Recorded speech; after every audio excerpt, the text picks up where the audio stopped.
এই ফর্মুলাটি, এই টেকনিকটি অবলম্বন করলে, এই পদ্ধতিটি অবলম্বন করলে আপনার বিশেষ অঙ্গটি মোটা হবে এবং সতেজ হবে ইনশাআল্লাহ।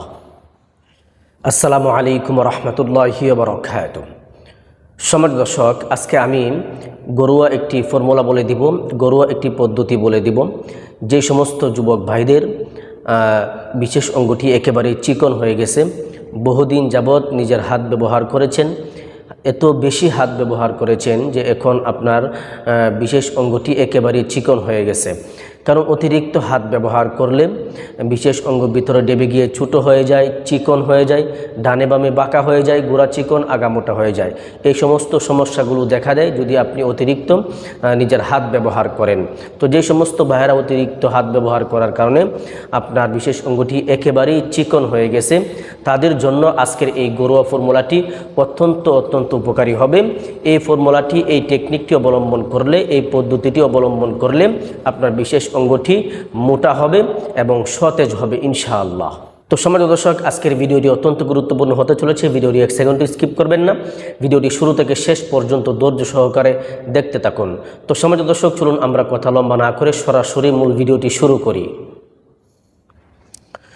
সম্মানিত দর্শক, আজকে আমি ঘরোয়া ফর্মুলায় যে পদ্ধতির কথা বলবো, বিশেষ অঙ্গ মোটা করার যে ফর্মুলাটি আমি বলে দিব, এই পদ্ধতিটি অবলম্বন করতে গেলে আপনাকে 4টি উপাদান সংগ্রহ করে নিতে হবে। সর্বপ্রথম আপনাকে সংগ্রহ করতে হবে 1 টুকরা কাঁচা হলুদ। 2 নম্বরে আপনাকে সংগ্রহ করতে হবে মহিষের ঘি। 3 নম্বরে আপনাকে সংগ্রহ করতে হবে খাঁটি ঘি। 4 নম্বরে আপনাকে সংগ্রহ করতে হবে হিং। সম্মানিত দর্শক, এই 4টি উপাদান দিয়ে আপনাকে এই পদ্ধতিটি অবলম্বন করতে হবে।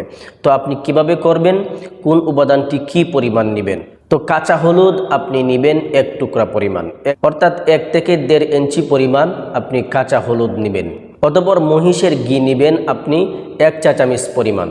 অতঃপর সমপরিমাণ মধু নিয়ে নেবেন, অর্থাৎ 1 চা চামচ কাঠি মধু নিয়ে নেবেন, এবং হিং নেবেন আপনি 1 রতি পরিমাণ। তো সম্মানিত দর্শক, আমি যেই পরিমাণগুলো বললাম, এই 4টি উপাদান সেই পরিমাণে নিয়ে আপনি আজকের এই পদ্ধতিটি অবলম্বন করার একটি প্রক্রিয়া আপনি তৈরি করবেন। তো এই প্রক্রিয়াটি কিভাবে আপনি তৈরি করবেন? আপনি কাঁচা হলুদটা আপনি ভালো করে বেটে নেবেন, ভালো করে বেটে এটাকে একদম মিহিন করে নেবেন, মাখনের মতো বানিয়ে নেবেন।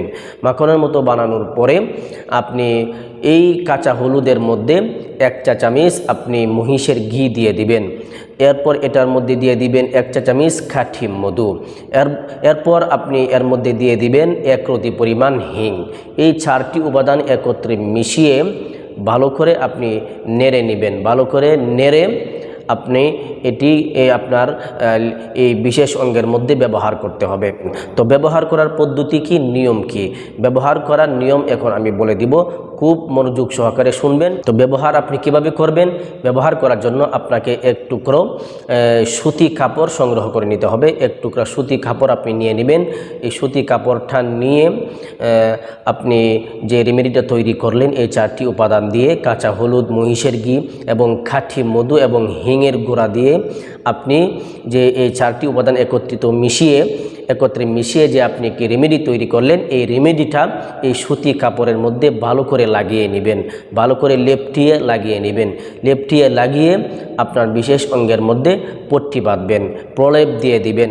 এই সুতি কাপড়টি আপনার বিশেষ অঙ্গের মধ্যে পট্টি লাগিয়ে আপনি ভালো করে এটাকে আটকিয়ে দিবেন।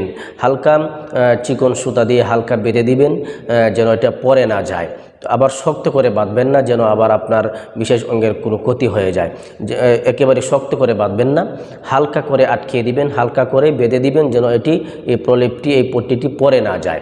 তো এভাবে আপনি আপনার বিশেষ অঙ্গের মধ্যে এই পট্টিটি বেঁধে নেবেন। এই কাজটি কখন করবেন?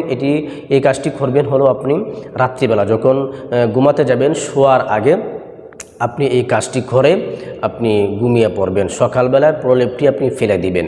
এভাবে এই নিয়মে, এই পদ্ধতিতে এই 4টি উপাদান দিয়ে এভাবে এই রেমেডিটি তৈরি করে সুতি কাপড়ে লাগিয়ে আপনার বিশেষ অঙ্গের মধ্যে প্রলেপ যদি আপনি দিতে পারেন, এভাবে যদি আপনি কিছুদিন পর্যন্ত এই প্রলেপটি আপনি ব্যবহার করতে পারেন, ইনশাল্লাহ আপনার বিশেষ অঙ্গটি অনেকটাই মোটা হবে, রোগগুলো সতেজ হবে এবং আপনার রোগের মধ্যে রক্ত সঞ্চারণ বাড়বে।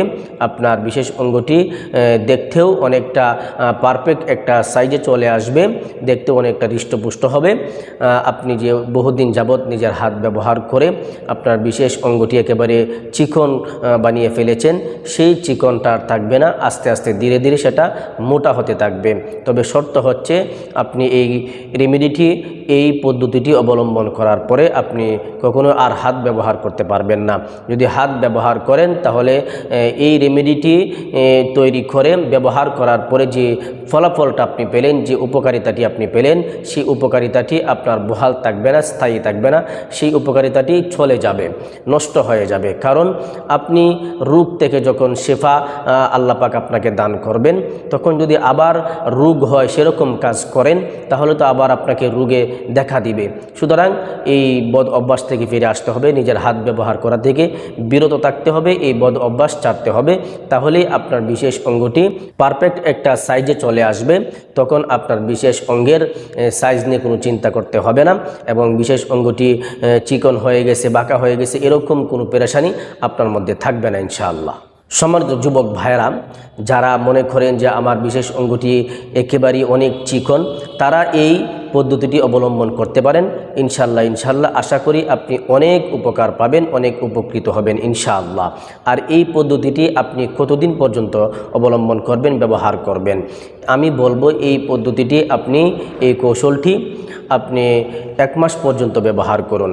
কারণ দেখুন, এই প্রাকৃতিক ভেষজগুলো কিন্তু কেমিক্যাল না, এটা কেমিক্যালের মতো যে আপনার শরীরে দ্রুতগতিতে কাজ করা শুরু করে দিবে, বিষয়টা কিন্তু তেমন না। এগুলো প্রাকৃতিক ভেষজ, প্রাকৃতিক রেমেডি, এগুলো আপনার দেহের একদম গভীরে গিয়ে আপনাকে ধীরে ধীরে আস্তে আস্তে ক্রমান্বয়ে সুস্থ করে তুলবে। সুতরাং আপনাকে সময় নিয়ে আপনাকে এই প্রাকৃতিক ভেষজগুলো আপনাকে ব্যবহার করতে হবে। এই প্রাকৃতিক এই যে উপায়গুলো, এই ফর্মুলাগুলো আপনাকে সময় নিয়ে লং টাইম ব্যবহার করতে হবে। যদি আপনি ধৈর্য সহকারে, আপনার অতটুকু পরিমাণ আপনার ধৈর্য থাকে, ধৈর্য সহকারে যদি আপনি ব্যবহার করতে পারেন, অবশ্যই আপনি যে ক্ষতিটা করেছেন নিজের হাত ব্যবহার করে, সেই ক্ষতিটা আপনি পূরণ করতে পারবেন। আর যদি মনে করেন, যুবক মানুষ অনেকেই আছেন যাদের এই ধৈর্য নেই, ধৈর্য হারা হয়ে যায়, সহ্য হয় না, যে 2 দিন 3 দিন ব্যবহার করার পরে দেখা যায় যে এটা ঠিক হচ্ছে না, তখন সে ব্যবহার করা থেকে বিরত থাকে না। এটা করলে চলবে না। আপনাকে ধৈর্য সহকারে, সময় নিয়ে ধৈর্য সহকারে আপনাকে প্রাকৃতিক ভেষজগুলো ব্যবহার করতে হবে। তাহলেই আপনি একটি মোটামুটি ভালো একটি ফলাফল আপনি পাবেন বা ফলাফলের আশা করা যায়। আর যদি আপনি তাড়াহুড়া করেন, আপনি কখনোই কোনো ভালো একটি রেজাল্ট পাবেন না, ফলাফল পাবেন না। তো সম্মানিত দর্শক, এই ছিল আজকের সংক্ষিপ্ত ভিডিওটি আপনাদের কাছে কেমন লেগেছে অবশ্যই কমেন্ট করে জানাবেন এবং ভিডিওটি দেখে লাইক দিয়ে ভিডিওটি অবশ্যই শেয়ার করে দিবেন। পরিশেষে ছোট্ট একটা রিকোয়েস্ট করব, আপনি যদি আমার চ্যানেলে নতুন দর্শক হয়ে থাকেন তাহলে অবশ্যই চ্যানেলটিকে সাবস্ক্রাইব করে দিবেন। আর এরকম শারীরিক যে কোনো সমস্যার প্রাকৃতিক ভেষজ উপাদানের ভিডিও সবার আগে পেতে বেল আইকন অবশ্যই অল করে রাখবেন। সকলেই ভালো থাকবেন, সুস্থ থাকবেন। আসসালামু আলাইকুম ওয়া রাহমাতুল্লাহি ওয়া বারাকাতুহু।